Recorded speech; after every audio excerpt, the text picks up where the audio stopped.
At ayan na nga mga idol, nandito naman tayo sa ating repair ngayon. Ayan, ito ay back job. Sakit, no? Ang problema nito mga idol, in-upgrade ko siya ng SSD kaso ayaw ma-install ng mga drivers na blue screen. So ngayon mga idol, ang ginawa ko, kinapi ko yung OS ng kanyang old hard drive. Ayan, migrate OS yan mga idol, ano? Ayan, kinakopy ko siya ngayon mga idol and yan. Ginamit ko yung aking laptop, ginalagay ko siya sa hard drive, external hard drive ko, ayan. So kung napapansin, nagtatransfer na yun siya mga idol and Viola. Natapos na mga idol, nandito na.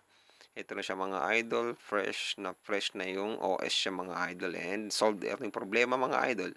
Ayaw kasi ma-install yung driver niya ng Bluetooth, blue screen and some parts ng sa iba pang mga drivers siya mga idol. So ngayon, naging fix na siya and thank you for watching mga idol. Mabuhay!